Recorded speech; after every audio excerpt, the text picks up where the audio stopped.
second volunteer coordinator. She aims to raise awareness for climate change through engaging through meaningful conversations and debates with others. So, Letitia. There you go. And we have, sorry, Ella is Us for Planet's marketing manager, who would like to use her powerful voice to spread the word to others. And finally, we have Ben, who is our photographer, who aims to convey a message through his photos. Now, Letitia, you're quite the debater, which is a very different field to the environment. What inspires you to become an activist?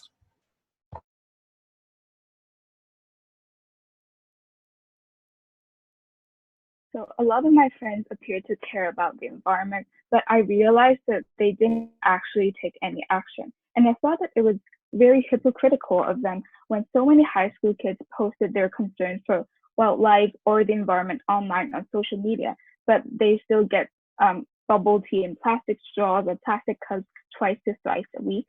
And as an activist, I wanted to become someone who can help bridge the gap between awareness and action, because I feel like the major problem with Hong Kong people is not the lack of information, but rather the incentive to work towards the better of our climate. So I kind of wanted to change the overall cognitive dissonance that we see in Hong Kong. And given that the climate crisis is so urgent, we do need rapid change. And only by being an activist, can you kind of help push the change. Okay, perfect. Thank you. Kamakshi, you have loved the environment since before you can remember. What inspired you to become an activist?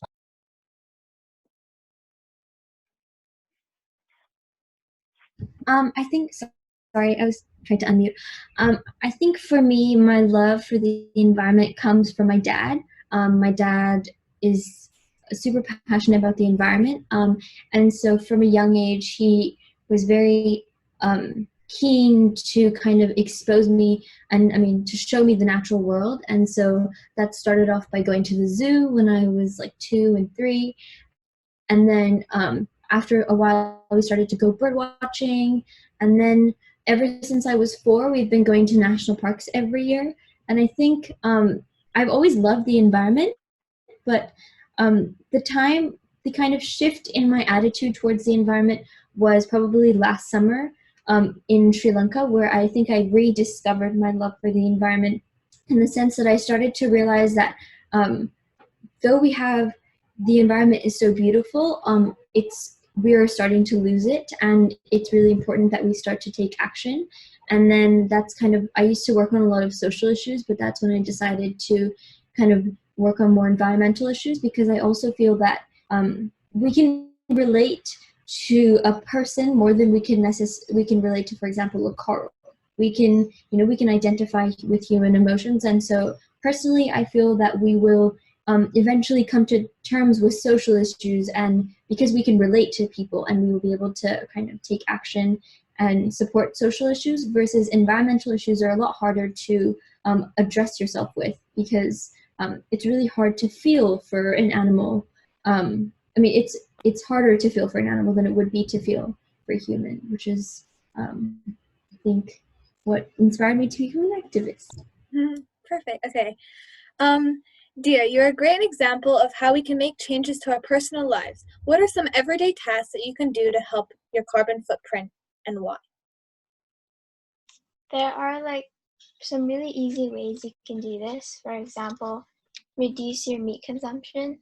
You could go completely vegetarian, but if you feel like this would be a really hard transition, you can always try to start reducing the amount of meat in each meal and gradually increase that.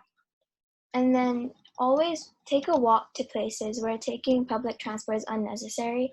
This is something that I do way more often now, and I realize things that I haven't seen before, and that's why my appreciation for our planet has grown. Also, be mindful about how much energy you consume. So you can always open your windows instead of turning on your AC, and switch off lights, unplug devices when you're not using them, hang dry your clothes. And for single-use plastics, there are other alternatives. For me, what I do is I use reusable bags, and then for plant pots, most of them are made out of plastic cups. And also, I donate or resell clothing that's in suitable condition. So if I can donate something, I'll donate it. If it's suitable to be sold again, then I'll sell it. Yeah. Perfect. Those are some really good points. Thank you. Ella, you're a great athlete. What are some of the similarities between sports and the environment? So I think for those of us who live in Hong Kong, we are very privileged, as there are several ways to be in the environment as well as enjoy and appreciate the environment right at our doorstep. I think one thing to bear in mind though is when doing this, we have to be respecting the environment as well. Like for example, if you were to go on a hike, taking your rubbish back with you, not leaving it on the trails, because that's not what we're trying to do. We have to give back to the environment. I think in Hong Kong, a lot of great ways for you to connect with the environment would be to hike, which is a big one, to run, to walk, to swim, and it can be as simple as being outside as well. If you were to go to a park and just sit there for a bit, just enjoying the environment around you, that's just as good as well. I think for me, my favorite things to do would be exploring the trails around Hong Kong. As I said before, they are right at our doorstep. Like, we are so lucky to have all these mountains for us to explore. And it's all free, obviously, but we've just got to be respectful in doing it. And I think, living in Hong Kong, it's so unique to have all of this. There's not everywhere in the world is as lucky as us to have these trails. And another thing that can help connect you with the environment is taking part in things like hikes or runs that are held by charities that raise money for the environment and different causes related to that. There are several races that take place in October that help environmental-based charities raise money for the different causes. So, that's me. Perfect. Now, Hasshan, what are Hong Kong's main environmental issues and how can we face them? In my opinion, I think Hong Kong's main issue is plastic pollution. And especially with the recent coronavirus, more single-use plastics are being used in restaurants, especially for takeaways. And people say they recycle, but oftentimes not all the plastics are being recycled, especially in Hong Kong. We don't have the resources to recycle all of our plastics. Therefore, I would say reducing is the best way, as not all the single-use plastics that you are using will be recycled. Perfect. Thank you. Ben, you are an amazing photographer, so how can you promote sustainability through photography? I think by taking powerful and beautiful images, it encourages sustainability and conservation because it tells people about these beautiful and amazing places and animals. So it encourages them to go there and visit them and save some species from extinction.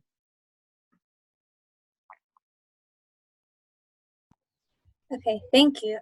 Letitia, what do you think is an essential to getting people to care more about the environment?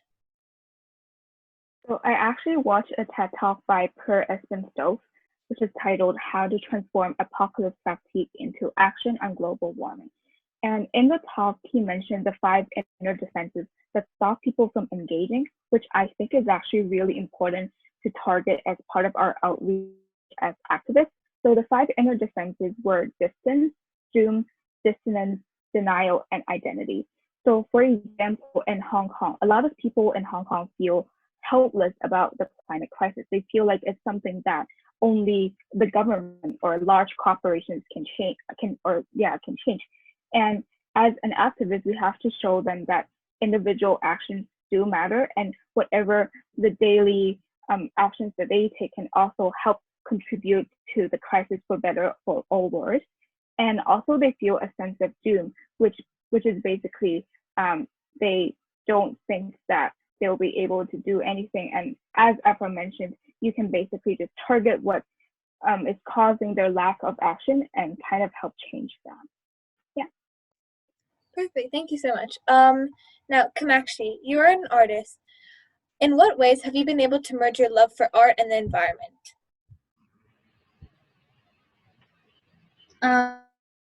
So I think for me, this is Letitia's slide.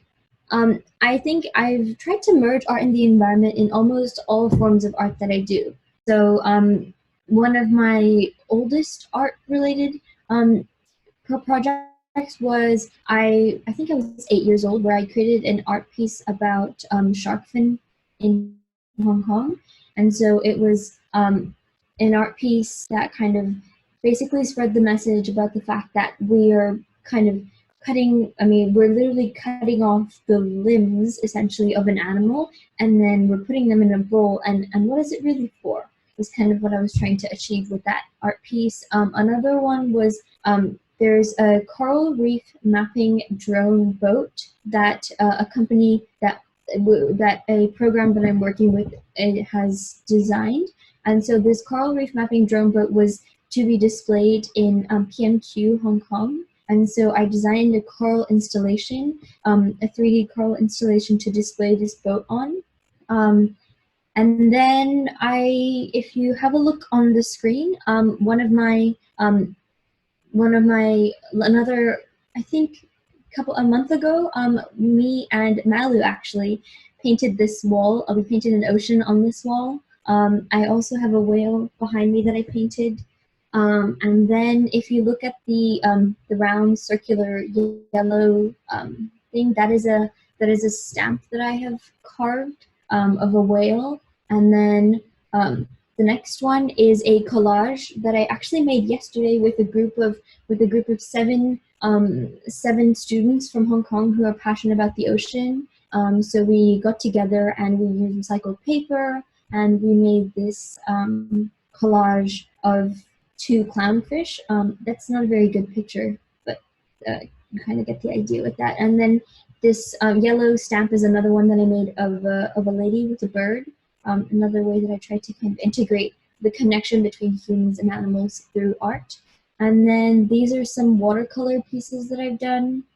I'm also my dad is a bird photographer, and so what I've tried to do is to also kind of take on that side of art by trying to.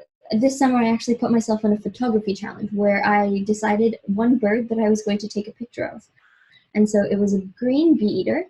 And so I chose the bird, and then my goal was to get a really good picture of the bird.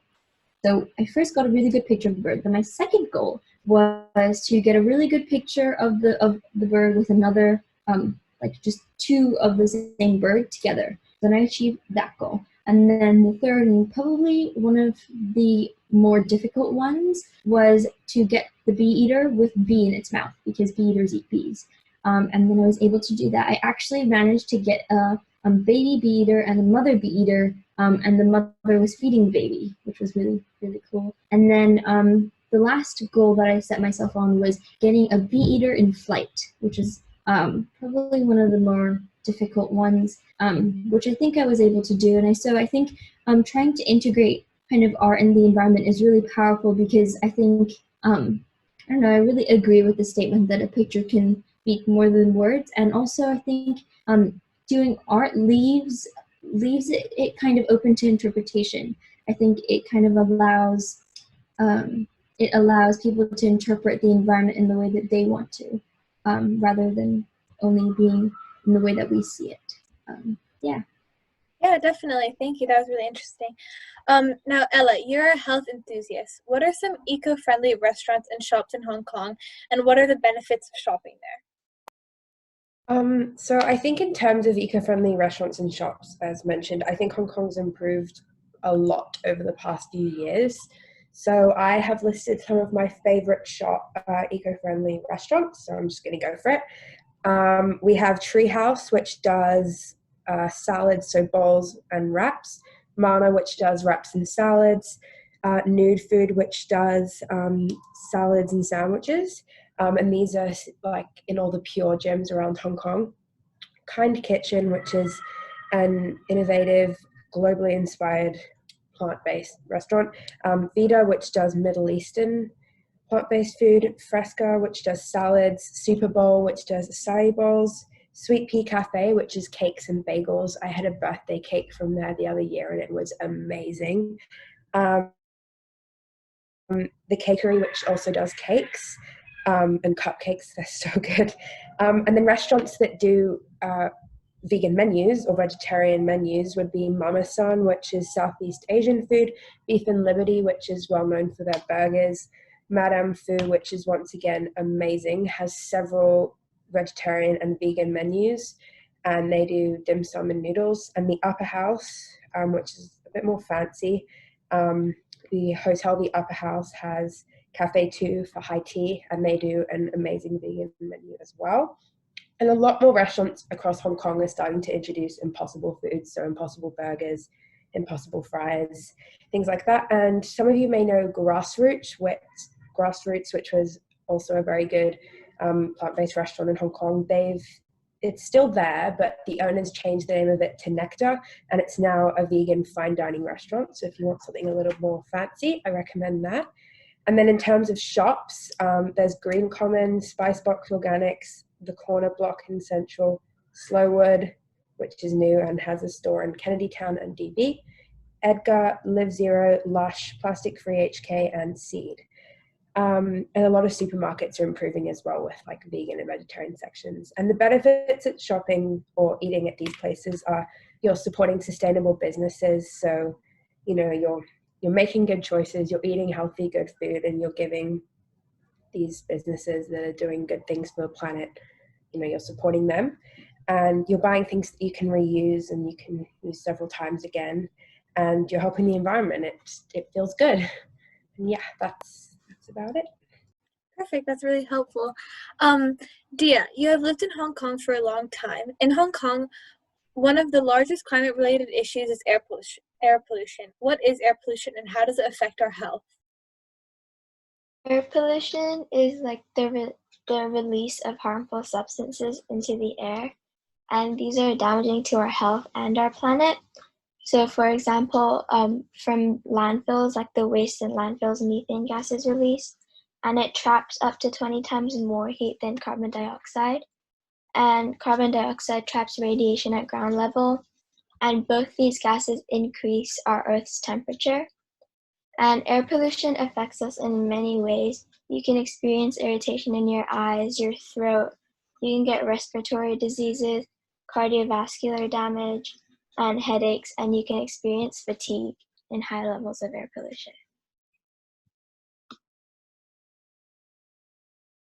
Perfect. Thank you. Letitia, with our recent pandemic, we have been trying to be more hygienic than ever, but this is proving to produce a lot of waste. Proving to produce a lot of waste. What are some more sustainable options to use during the coronavirus pandemic?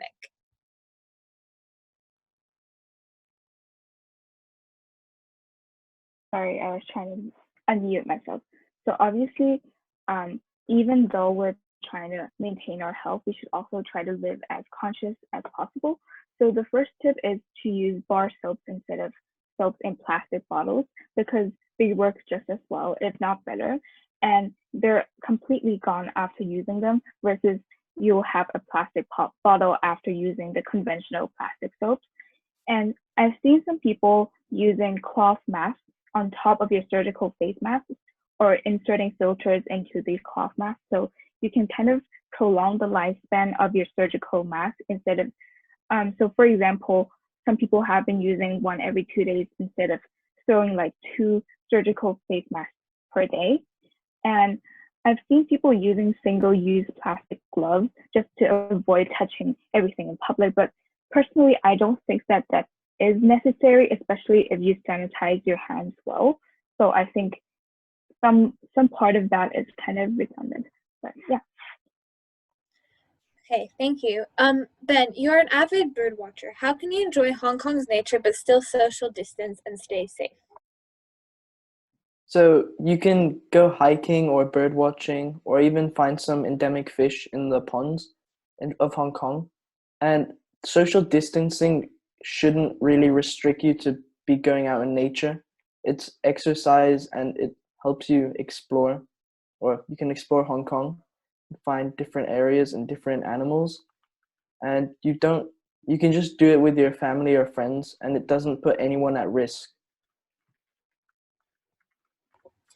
Okay, thank you. Hasshan, you have been at home since January. How is the coronavirus? So with the coronavirus, most of us are on home quarantine. I think it gives us an opportunity to reflect how we live our lives and how conscious we are in terms of living environmentally friendly, especially in a busy city like Hong Kong. We don't get that many opportunities to reflect on how we are living.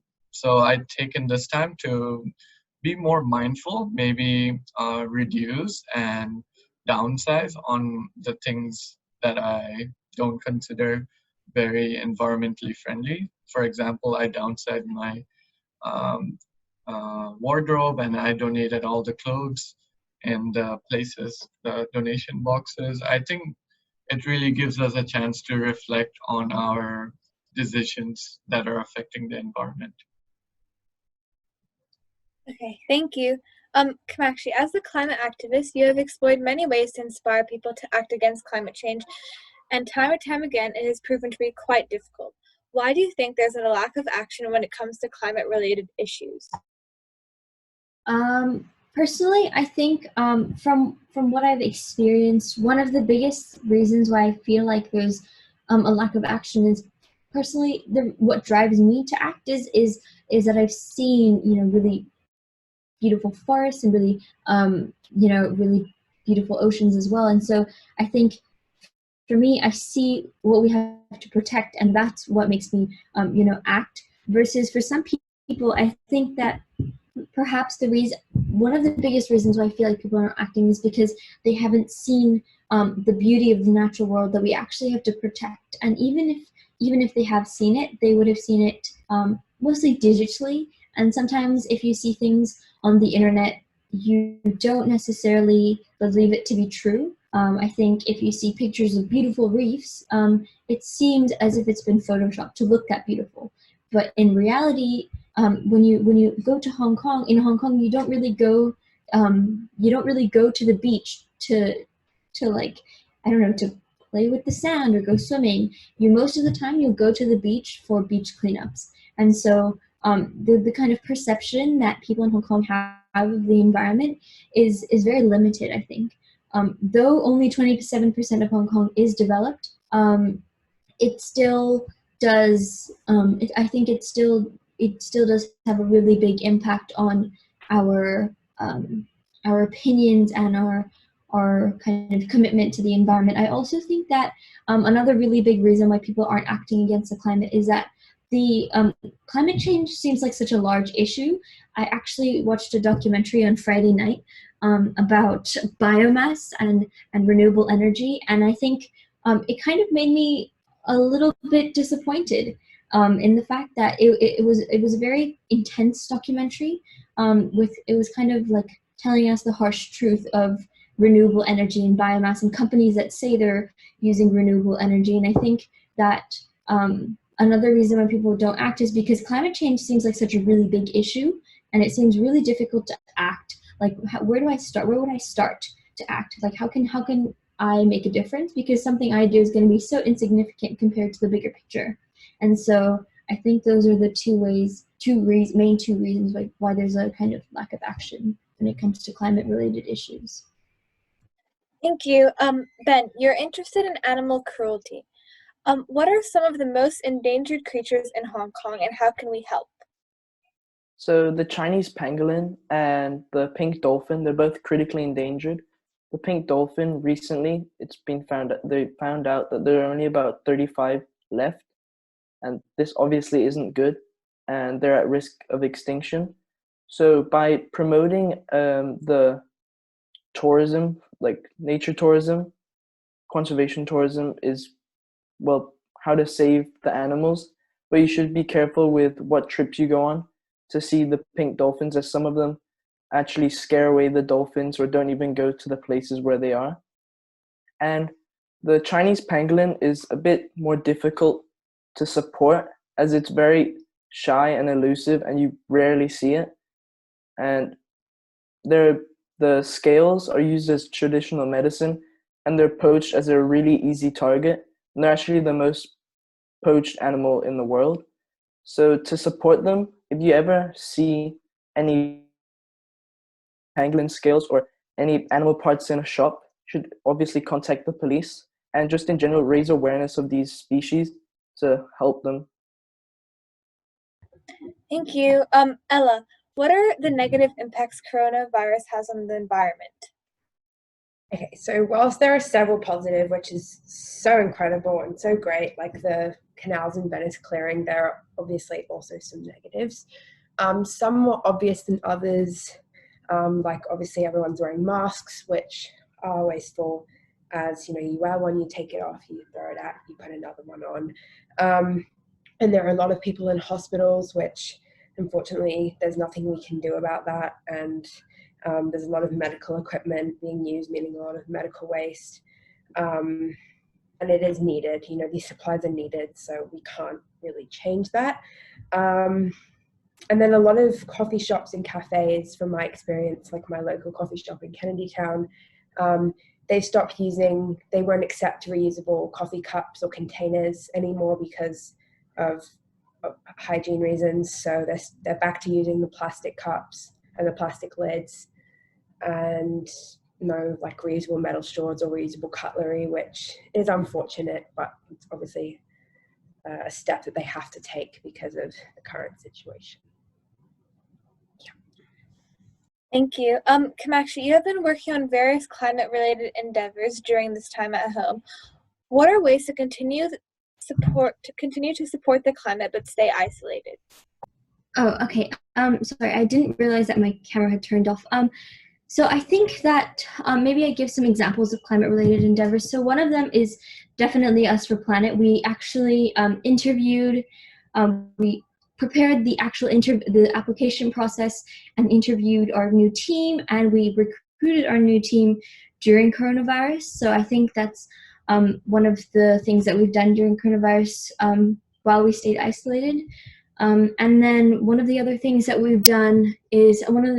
I'm doing is also working with the student climate strike team in Hong Kong. We're trying to run an online social media campaign for climate related issues. Also, I'm running a program in Hong Kong about the ocean. And so this program was meant to be run in person, but due to coronavirus, we've had two unfortunate things happen to the program. So the first is that we aren't able to run the program in person, of course. And the second thing is that we've lost the funding because due to coronavirus, they've had the company that was funding us had budget cuts. And so now we have no funding for the program.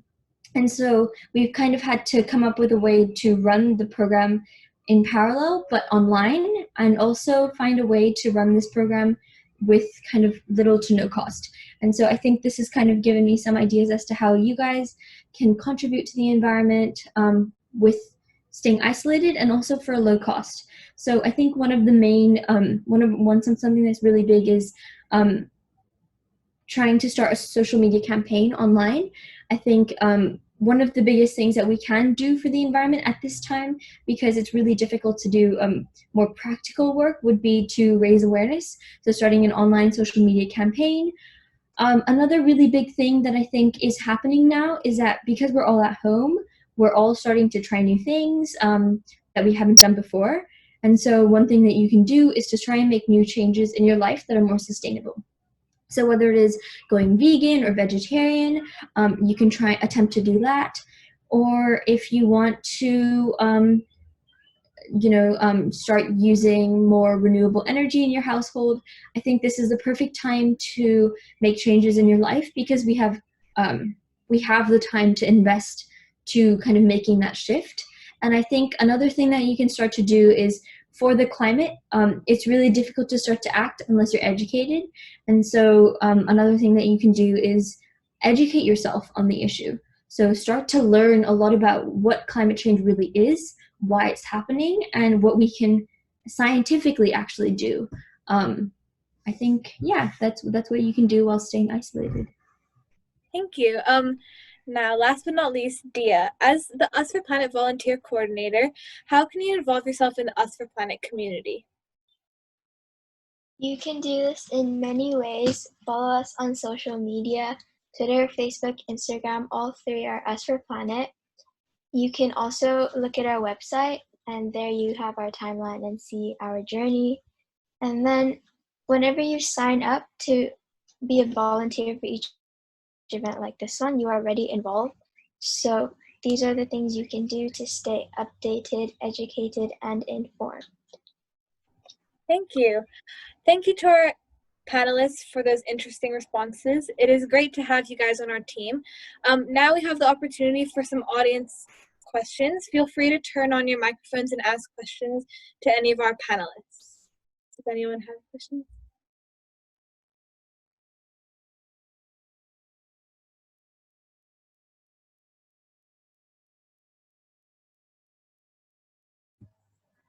Malu, I think you're muted.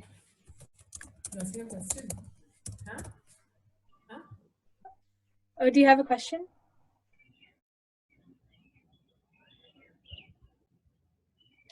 All right. Thank you so much to everyone who joined today's webinar. This concludes our webinar. Thank you for joining, and make sure you stay tuned for next. Oh. Okay, wait, there's a question.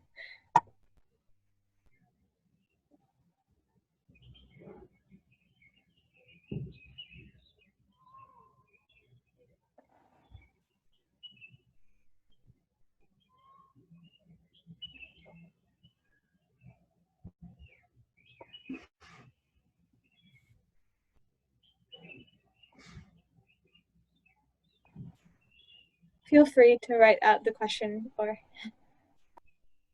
Hi. Hello. I'm sorry. I thought I could speak when the other person is typing a question. Hi. Yes, go ahead. My name is Ben. It's my first time joining you guys.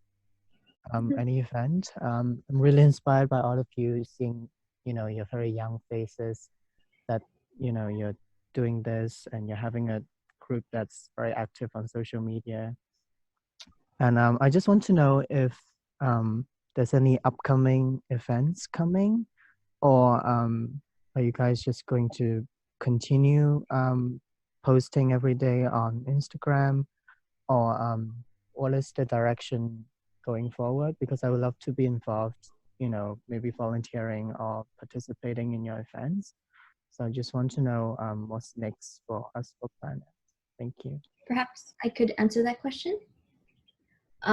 So I think our current plan, so most of our team is in Hong Kong at the moment. Ben is still not in Hong Kong, but most of our team is still in Hong Kong. So I think because we're not allowed to have public gatherings larger than 4, for now, I'm not sure when we're going to have an in-person event. We did have an in-person event a couple of months ago, but now I think what we're going to do is we're going to keep it online, but we're going to have more online events. So next month, our event is actually going to be a virtual tour of a national park. So we're going to, we have 3 tour guides of the national park, and we're going to take you around, tell you stories, show you the animals, kind of educate you on different species and the background of the national park. And so that's the next event that we're going to have. We are going to be active on social media, keep posting things so that you can stay educated or informed about what we're doing. Another thing I think if you're interested in being more involved, then we can definitely put you on our volunteer list. So we have your response to the Google form when you applied to join the webinar. So we'll put you on our volunteer list, and as and when we have an event, we would love to have you as a volunteer to help out in any way possible. Or even, can you hear me? Yeah. Okay.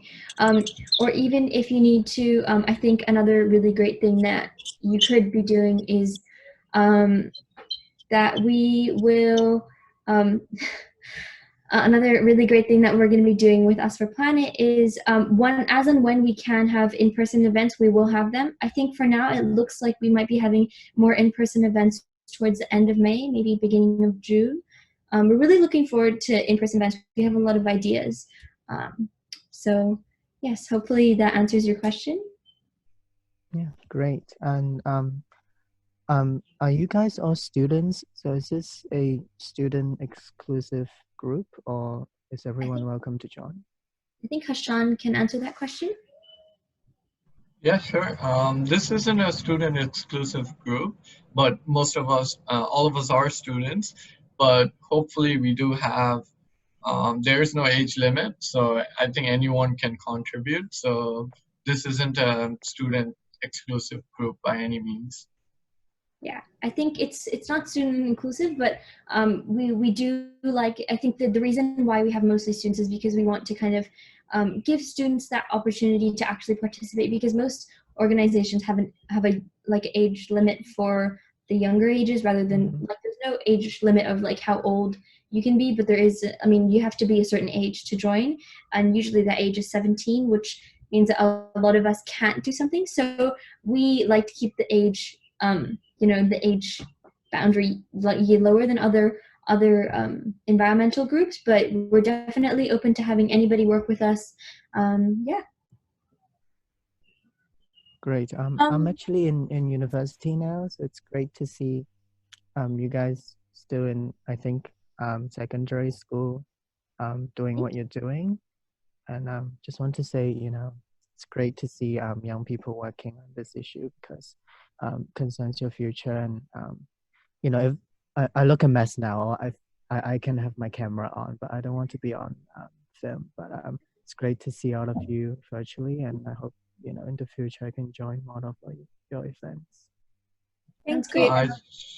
Ben, Ben, I just want to say I myself is also a university student, so I just say don't let that hold you back from doing something for the environment. Oh, sure. No worries. Thank you. We have another question. Yeah. Sorry. So the question is, have any of you had the chance to work with local government agencies via your school towards climate change? That's the first one. Okay, so do you want to answer? I think I have an answer. If anybody else wants to go, you're welcome to go. Ella, do you want to go? Sure. So when I was in primary school in year 6 at Kennedy, I was environmental ambassador for the school. So yeah, it was sort of my job to work alongside the environmental head teacher at the school, who actually happened to be my teacher, in terms of coordinating all the events. And one of the great opportunities I was given was to work with Paul Zimmerman, who is Hong Kong's Pokfulam's district leader. So we worked alongside him with writing a letter to the government regarding the incinerator, when that was a big topic, as well as just improvements around Pokfulam, and a lot to do with the pink dolphins as well, actually. But yeah, I think in terms of an individual level, bear in mind that small things make a big difference. So, just keep doing those little things. And there's several tips on Instagram that we prepared during Earth Week for you guys as well, that you can look back on when making those kind of decisions. Yeah. I have another answer for that as well. So I think I know of a girl in Hong Kong called Sam Sharp, and she founded an ocean youth forum every year.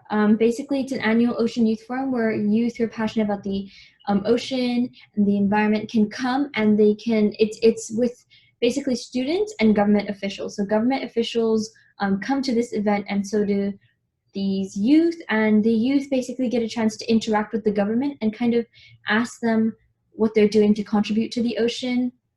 To try and come up with plans for things that we can improve. Though the government in Hong Kong, I think, is not very focused on the environment at the moment. They have a lot of things at their hands at the moment, so I don't know how much attention they would be paying to the environment. But I think we did get that's another opportunity that we do have. Also, the Students' Climate Strike Group reaches out to the government and speaks to them every month, actually. So every month, the Student Climate Strike Group speaks to the government, though that is not via schools, because schools are not actually supporting the climate strike movement, because obviously I don't think they would be able to, because it's not going to school. But I think there are not many opportunities to work with government agencies via schools. There are a lot of opportunities to work with NGOs, but not many opportunities to work with government agencies in Hong Kong regarding environmental issues, at least. I hope that answers the question. Do we have any other questions? There's a second question. So what can be done at an individual level? Okay, so, and well, okay, that's the second question. I think anybody can answer this. Letitia would be really good to answer this, but she had to leave. Does anyone want to answer? Maybe Malu, I think you might be able to answer this question. Okay, so I think that there's a lot of things that you can do to tackle climate change, and some things that at least I do is I'm a vegetarian, so I just try and reduce my meat consumption, because a lot of greenhouse gas emissions come from livestock and their byproducts. So even if you just cut down your meat consumption just by a bit, that's a big, like, it helps a lot. Or you can try and, like Hasshan mentioned, plastic pollution is a big problem in Hong Kong.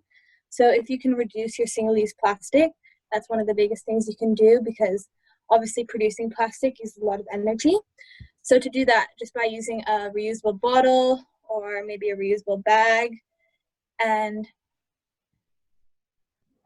I think those are the main things that I try and do. And I mean, by involving yourself in community and learning about it and raising awareness, so telling a friend to maybe join you to reduce your consumption of different things. But yeah, so involving yourself in the Us for Planet community is already something that you're doing to help.